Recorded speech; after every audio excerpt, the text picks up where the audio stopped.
Hello everyone, আসসালামু আলাইকুম সবাইকে। তোমাদের কাছে নতুন আরেকটি ভ্লগ নিয়ে চলে আসলাম। আজকে তোমাদেরকে দেখাবো যে ভোলাগঞ্জ সাদা পাথরে গিয়ে আমরা কি এনজয় করলাম, সেখানে গেলে তোমরা কিভাবে যেতে পারবা, কি করবা না করবা সবকিছু থাকবে এই ভ্লগে। কোথায় খাওয়া দাওয়া করলাম সবকিছু মিলাই থাকবে আজকের ভ্লগ।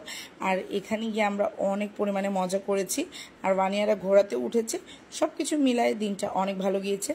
তো আজকে তোমাদের সাথে শেয়ার করবো। চলো লেটস গো এন্ড সি মাই ভ্লগটা তোমাদের কাছে কেমন লেগেছে কমেন্টে অবশ্যই জানায়। চলো দেরি না করে ভ্লগটা দেখে ফেলো।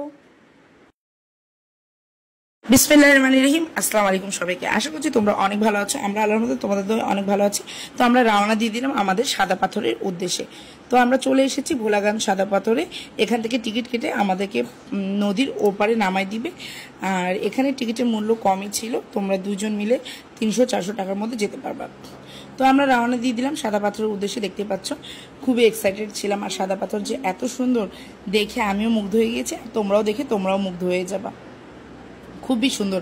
আর এখানে সিনারিগুলোও আমার কাছে অনেক ভালো লেগেছে। খুব কম টাইমে যাওয়া যায়। সাদা পাথর মাস্ট বি তোমরা যাবা, মানে একটা দেখার মতো একটা জায়গা আছে। সিনারি তো তোমরা দেখতেই পাচ্ছ মাশাল্লাহ।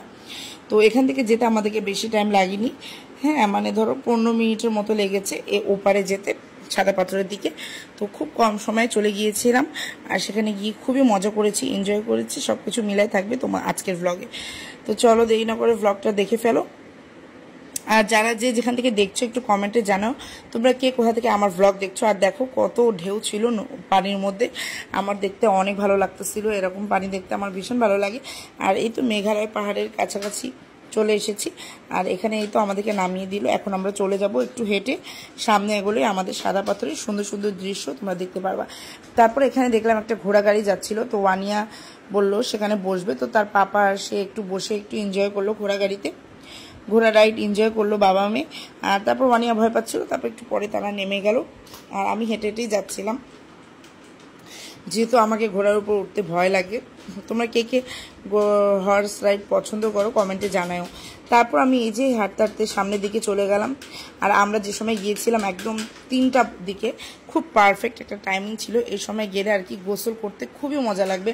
ঠান্ডা পানি, উপরের আকাশে রোদ আর নিচে ঠান্ডা পানি, আর খুবই ভালো লাগতেছিল। তারপর আমাদের জন্য তারা একদম পানির নিচে সিটটা মানে রেখে দিল, যাতে আমরা আরও সুন্দর করে এনজয় করতে পারি। খুবই ভালো লেগেছিল। আর পানিগুলো তোমরা দেখতেই পাচ্ছ কত পরিমাণে ফ্রেশ। আর এইখানের পাথরগুলোও এত সুন্দর, পুরো অ্যাকোয়ারিয়ামের পাথরের মতো। আর এখান থেকে কিন্তু সব জায়গায় কিন্তু পাথর সাপ্লাই হয়, সবাই নিয়ে যায় সাদা পাথর থেকে, কারণ এখানে হচ্ছে পাথরের দেশ বলতে গেলে। এত সুন্দর সুন্দর পাথর আছে সেখানে। আমি তো অনেকগুলো পাথর কুড়িয়ে নিয়েছি। আর দেখো মানের বাবা খুব এনজয় করেছে, পানির মধ্যে সারাক্ষণ সে ডুবেছিল।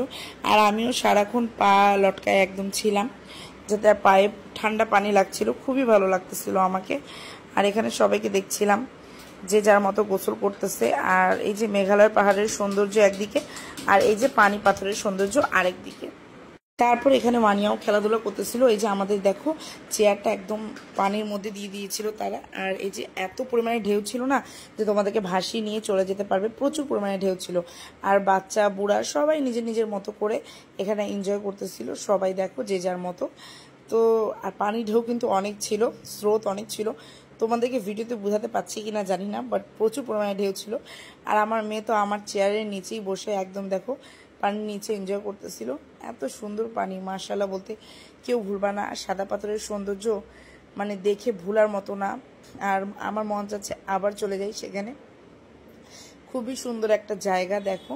আর পানিটা কি পরিমাণে ফ্রেশ পানি সেটা তোমরা তো দেখতেই পাচ্ছ, খুবই ভালো লেগেছে। তোমরা একবার হলে যাই, খুবই সুন্দর লাগবে পানিটা দেখে। তো আমার এই যে দেখো আমি পা লটকায় সারাক্ষণ পানির মধ্যে, একদম পানি ঠান্ডা পানি, মানে খুবই ভালো লাগছিল। আর বানিয়াও এখানে এই যে দেখো পুরো কাপড় ভিজে পানিতে গোসল করতেছিল, সে নিজের মতো খেলছিল। তো ফ্যামিলি নিয়ে গেলেও তোমরা অনেক এনজয় করতে পারবা। আর তোমরা কে কোথা থেকে আমার ব্লগ দেখছো কমেন্টে অবশ্যই জানাও। তোমাদের কমেন্ট করে আমি ভীষণ খুশি হব, আর জানতে পারবো তোমরা কে কোথা থেকে আমার ব্লগ দেখছো, অনেক ভালো লাগবে। আর এই তো খুব এনজয় করলো, দেখতেই পাচ্ছ। তারপরে এই যে ওয়ানিয়া আর ওয়ানিয়ার পাপা গোসল করছিল, তো আমি কিছু ভিডিও শ্যুট করলাম। আর ওয়ানিয়া একটু পানির ভিতরে যেতে ভয় পাচ্ছিল, তার মুড কখন কি হয় আমরা কেউই বুঝি না এরকম। তারপরে সে এতটা এনজয় করতেছিল, একটু বাবার সাথে ঢং করে আর কি। তারপর বাবা মেয়ে একটু খেলাখেলি করতেছিল, ওকে ঢুকাবে ও ঢুকবে না, এরকম অবস্থা একটা। তারপর এই যে পানির মধ্যে সে ওয়ানিয়া খেলাখেলি করছে, পানিতে খুব এনজয় করছে, পানি পাইলে তার আর কিছু লাগে না, আর আমিও পানিতে ভালো এনজয় করলাম। তারপর যে যার মতো স্রোত তো নিজের মতো করে চলে যাচ্ছে, আর টাইমও নিজের মতো করে চলে যাচ্ছে। সময় আর স্রোত কারোর জন্য অপেক্ষা করে না, কথাই আছে না, দেখো স্রোত কারোর জন্য অপেক্ষা করে না আর সময়ও কারোর জন্য অপেক্ষা করে না, নিজের বেগে চলতে থাকে। আর আমারও অনেক ভালো লাগছিল, আমি খুব এনজয় করছিলাম। তারপর বানি বাবাকে বললাম কিছু আমার ভিডিও করে দাও, তোমরা গোসলে করে যাচ্ছ, আমার ভিডিও কে করে দিবে। তারপর সে এসে একটু ভিডিও করে দিল, আর আমি একটু পানির মধ্যে একটু ঢং টং করলাম। তারপরে এই যে একটু পানির মধ্যে বসে ছবি টবি তুললাম, সেটা তোমরা দেখতেই পাবা। আর আমি করেছি, ওয়ানিয়াকে তো করতেই হবে, যেভাবে মা করবে সেভাবে মেয়ে করবে। আর এই যে মা মেয়ে মিলে ভীষণ এনজয় করেছি, ওয়ানিয়াও মাশাআল্লাহ অনেক এনজয় করেছে। তোমাদের কাছে কোন ব্লগটা সবচেয়ে ভালো লেগেছে কমেন্ট বক্সে অবশ্যই জানাও, আর সাদা পাথরের ব্লগ তোমাদের কাছে কেমন লেগেছে কমেন্টে জানাও। আর এখানে একটা রেস্টুরেন্টে আমরা খেয়েছি, জাস্ট অসাম।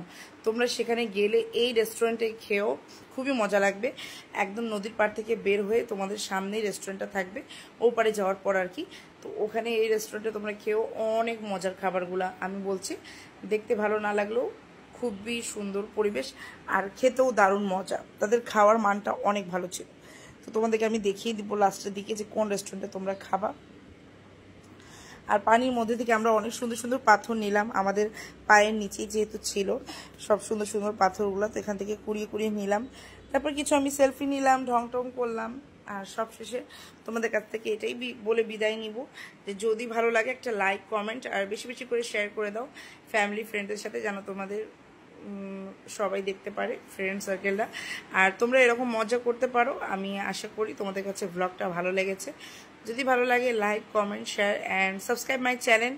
ইউটিউব চ্যানেলে যারা আছো প্লিজ ইউটিউব চ্যানেলে সাবস্ক্রাইব করে দিও, আর যারা ফেসবুক থেকে দেখছো প্লিজ ফলো করে দিও। আর এটা আমি এখন ফেসবুকেই আপলোড দিব, যেহেতু ইউটিউবে আমার দেওয়া হয়ে গিয়েছে, তো এখন ফেসবুকের জন্যই দিচ্ছি। তো সবাই ভালো থাকবা, সুস্থ থাকবা, ফেসবুক পেজও ফলো করিও, আর ইউটিউব চ্যানেলে ওয়ানিস মাস্তি ব্লগ তোমরা চাইলে সাবস্ক্রাইব করে দিও।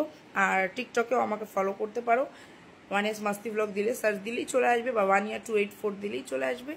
তো এটা হচ্ছে আমার আইডি, তোমরা চাইলে ফলো করতে পারো। 3টা প্ল্যাটফর্মে আমি অ্যাক্টিভ থাকি, তোমরা চাইলে এগুলোতে আমাকে ফলো করতে পারো। আর ওয়ানির বাবাকে কিছু ছবি তুলে দিলাম, আমি স্রোতের মধ্যে আসছিলাম, মানে ধাক্কা দিয়ে ফেলাই দিবে স্রোত, এত স্রোত ছিল, মানে প্রচুর পরিমাণে স্রোত ছিল, তোমরা দেখে মনে হয় মেবি বুঝতে পারছো। তারপর কিছু ছবি টবি তোলার পরে আমরা এখন সানসেট টাইম হয়ে যাচ্ছিল, সূর্য একদম ডুবার সময় আর কি চলে এসেছে, আর আমাদেরও যাওয়ার সময় চলে এসেছে। এখন এখান থেকে বের হতে হবে, প্রচুর এনজয় করেছি। তারপর ওয়ানির বাবার ড্রেস চেঞ্জ করে নিচ্ছিল, আর আমরা এখন বের হয়ে যাব। ছবি টবি তোলা শেষ, খুবই এনজয় করলাম। আর এই পাশে ওপাশ সব পাশেই তোমাদেরকে দেখিয়ে দিলাম, সব পাশে সেই পাথর, পানি আর পাহাড়, এরকম সিনারি পেলে আর কি লাগে বলো। তোমরা অবশ্যই এখানে ট্যুর দিও। আর ওয়ানির বাবাকে বললাম কিছু পাথর আমাকে সুন্দর সুন্দর কুড়ায় দাও, সে আমার জন্য নিচ্ছিল। আর সিনারি তো দেখতে পাচ্ছ অসাম, এইরকম ফিলিংয়ে এই যে চেয়ারে বসে উপভোগ করা। আর এই যে দেখো পাথরগুলো কত সুন্দর সুন্দর, একদম অ্যাকোরিয়ামের পাথর, তাই না? আর এখানের পাথরের চেয়ে সুন্দর অ্যাকোরিয়ামের পাথর হতে পারে না, ঠিক আছে। আর আমি একটু নিজের হ্যান্ড নিয়ে একটু ঢং করতেছিলাম। আর এই তো সানসেট টাইম হয়ে যাচ্ছিল, এখন যাব, যেতে ইচ্ছাই করছিল না, বাট তারপরে যেতে তো হবে। তারপরে এই যে একটু সেলফি টেলফি নিলাম, আর এখন আমরা চলে যাচ্ছিলাম। খুব খিদাও লেগে গিয়েছিল, যেহেতু 5টা 5:30টার মতো বাজতেছিল, তো প্রচুর খিদা লেগে গিয়েছিল, তো ভাবলাম এখন চলে যাই। আর ওয়ানির পাপা ড্রেস চেঞ্জ করে নিয়েছে, ওয়ানিয়াও ড্রেস চেঞ্জ করে হোয়াইট ড্রেস আর স্কার্ট পরে নিয়েছে। ওয়ানিয়াকে কেমন লাগছে কমেন্ট বক্সে জানাও। আর আমাদের নৌকা মামাও চলে এসেছে, এখন আমরা ওপারে যাব। তো আমরা প্রথমে বুঝতে পারিনি যে আমাদের নৌকা কোনটা, কারণ সবগুলোই সেম সেম, তারপরে বাট ডিফারেন্ট আর কি। নৌকা চলে আসলো, আমরা রওনা দিয়ে দিলাম আমাদের পাড়ের ওই পারে। তো যাওয়ার পরে আমরা চলে গিয়েছিলাম মেঘের বাড়ি রেস্টুরেন্টে, যেখানে খাওয়া মারাত্মক টেস্ট। তোমরা একবার হলো ট্রাই করিও, আর আমাকে জানাও যে তোমাদের কাছে ভালো লেগেছে কিনা, তোমাদের জন্য হেল্পফুল হয়েছে কিনা ভিডিও। আর টুডের ভিডিও যদি হেল্পফুল হয়ে থাকে please like comment share and subscribe. আর চা তো খেতে হবে। বাই বাই, আল্লাহ হাফিজ, আসসালামু আলাইকুম।